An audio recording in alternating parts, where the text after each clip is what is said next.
Good morning. We are extremely pleased that you are here. It is good to come together for the purpose of co-creating. Do you agree? Yes.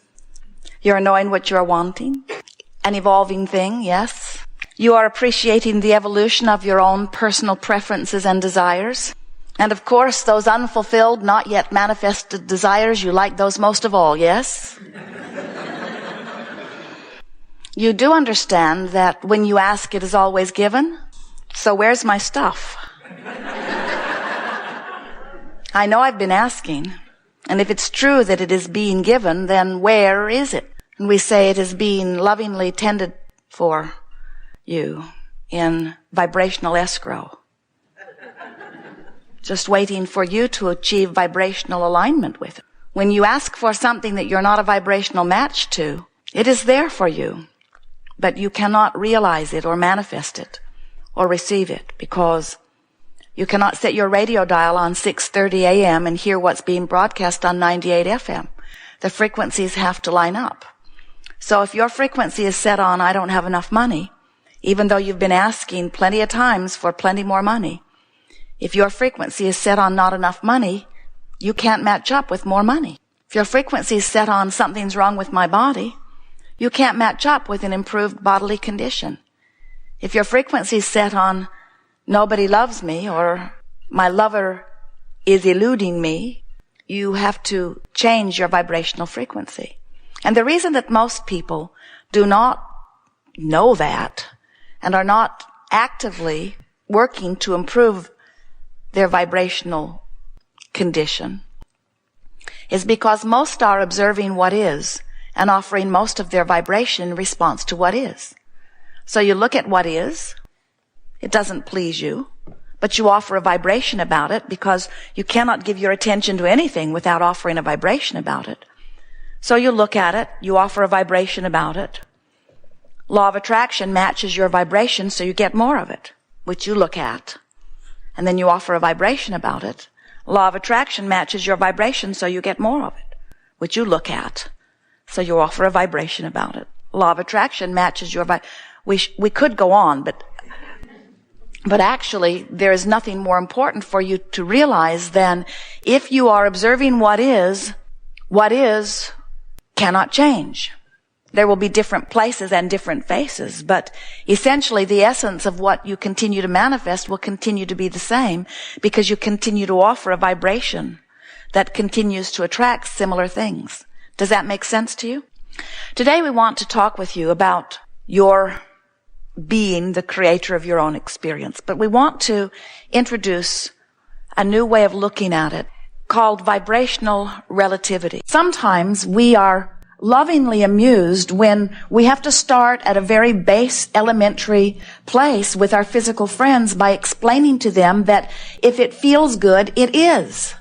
Because somehow you've gotten so crossways of your own guidance system that you may not believe this, but there are actually people around you who believe that struggle is good and that pain and struggle is good.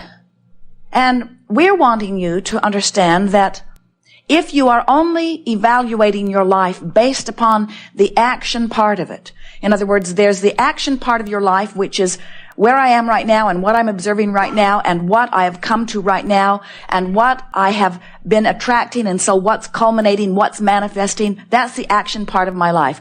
I'm 200 pounds overweight, that's the action part of my life. I have been given a diagnosis of some terminal dreaded disease, that's the action part of my life. I just got a speeding ticket, that's the action part of my life. My girlfriend ran off with someone else, that's the action part of my life.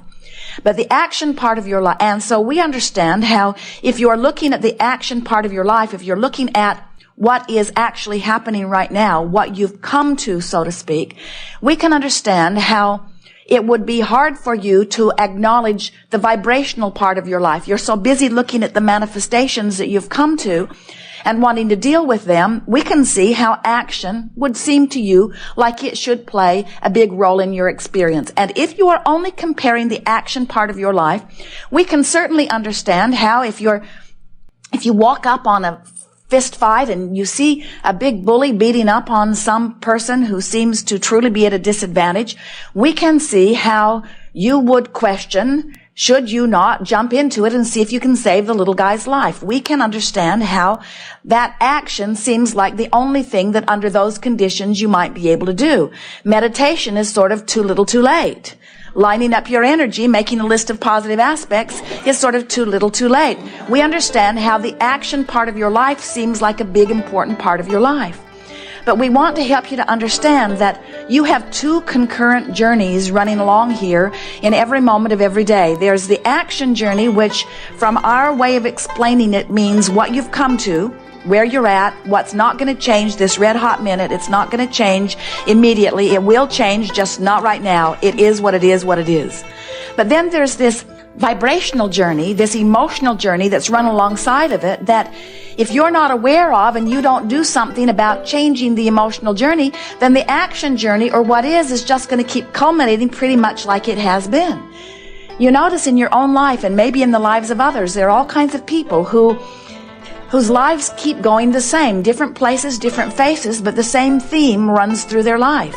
Different people abusing them, different people taking advantage of them, different people disappointing them, but it is the same essence of the same life experience because it's coming from the same vibrational point of attraction. So what we're wanting you to begin to consider is that yes, you've got this action journey, and yes, it is what it is, but you have some options that you may not have been considering. We were visiting with a woman not long ago who has painful arthritis in her hips. And we said to her, so that's what is, and it's not going to change today or maybe even tomorrow. It is what it is.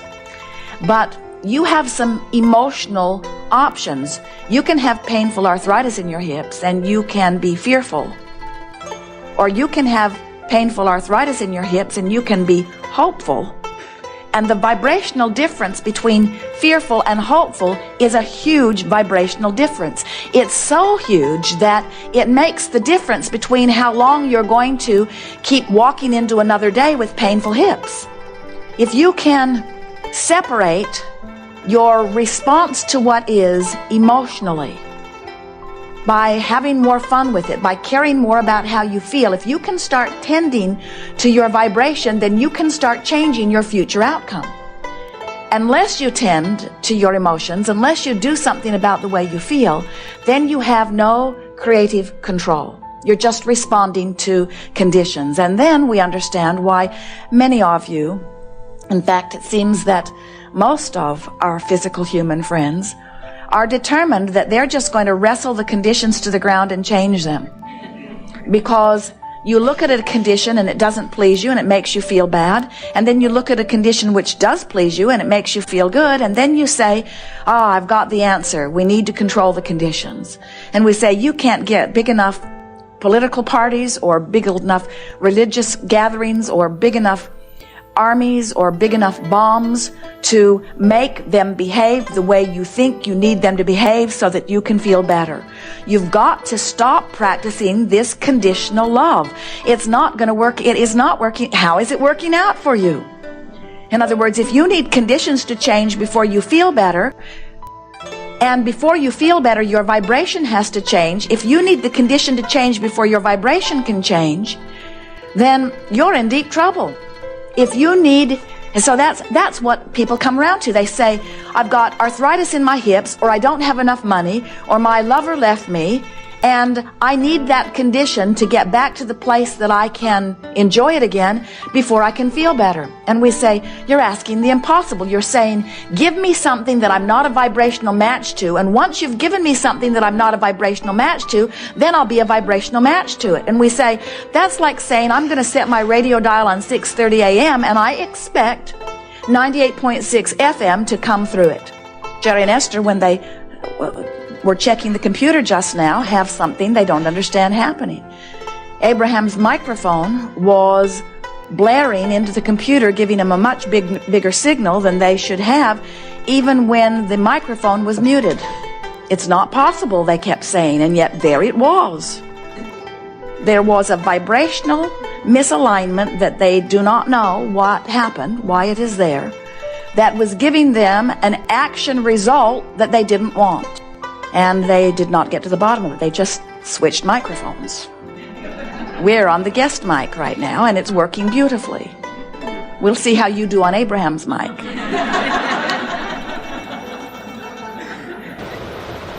So what we're getting at is your frequencies have to match up. In other words, there is always a vibrational explanation for everything. And once you get to the bottom of the vibrational explanation, then anything that's manifesting makes perfect sense to you.